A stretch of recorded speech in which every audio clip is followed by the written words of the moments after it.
नमस्कार। दाखिल खरीद नहीं कराया तो हाथ से निकल जाएगी जमीन, सरकार से भी नहीं मिलेगा मुआवजा। तो चलिए जानते हैं और साथ में आपत्ति से क्या मतलब है और रजिस्ट्री से कैसे अलग कर सकते हैं, ये तमाम चीज को मैं जानकारी बताऊंगा। लेकिन उससे पहले अगर आप मेरे चैनल पर नए हैं और अब तक अपने मेरे चैनल को सब्सक्राइब नहीं किया तो प्लीज चैनल को सब्सक्राइब कीजिए और बेल आइकन प्रेस कीजिए ताकि ऐसे लेटेस्ट अपडेट सबसे पहले नोटिफिकेशन आपको प्राप्त हो।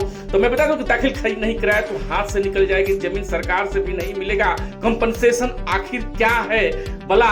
ये अपने कोई प्रॉपर्टी देखी, उसे पसंद किया और मालिक को पैसा भी चुका दी, इसके बाद प्रॉपर्टी की रजिस्ट्री कराकर लोग निश्चित होकर घर बैठ जाते हैं। लेकिन आप एक जरूरी काम भूल रहे हैं। अगर इस प्रॉपर्टी का दाखिल खरीद मोटेशन और प्रॉपर्टी नहीं कराया तो कानूनी तौर पर आपको इसका अधिकार भी नहीं मिलेगा। तो प्रॉपर्टी खरीदना किसी के लिए भी बड़ा फैसला होता है।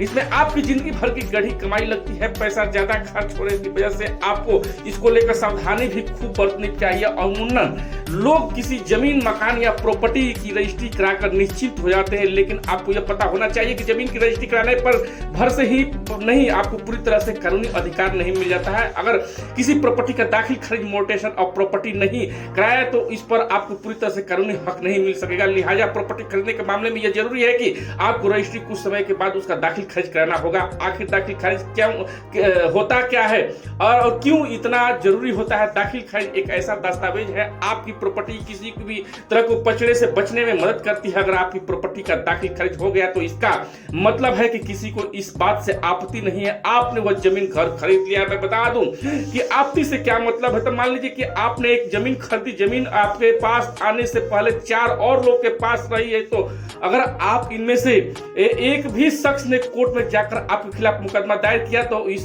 खरीद बिक्री के खिलाफ और आपके पास दाखिल खरीद दस्तावेज नहीं हुई तो आपके लिए मुसीबत खड़ी हो जाएगी। दाखिल खरीद नहीं होने पर का मतलब है कि उस जगह पर कोई विवाद चल रहा है और जिसने आपको जमीन बेची है उसे पुराने मालिक के साथ धोखाधड़ी की। इस तरह से जमीन पर आपको मालिकाना हक पर प्रश्न चिन्ह लग जाएगा। दाखिल खरीद होने का मतलब है कि नगर निगम दस्तावेज में प्रॉपर्टी का टाइटल चेंज हो जाएगा। अगर आप उसे कानूनी रूप से सही मालिक है तो रजिस्ट्री से कैसे बचे? तो मैं बता दूं कि रजिस्ट्रेशन में प्रॉपर्टी को नए खरीदार को ट्रांसफर किया जाता है। इसमें रजिस्ट्रेशन चार्ज और स्टैंप ड्यूटी देनी होती है। वही मोटेशन या दाखिल खारिज जो है, आपको मैं बता दूं कि कुछ महीने के बाद निगम के बाद दफ्तर मतलब मोटेशन रिकॉर्ड को देकर आप जमीन को जो है कुछ ये जानकारी कैसे जरूरत है।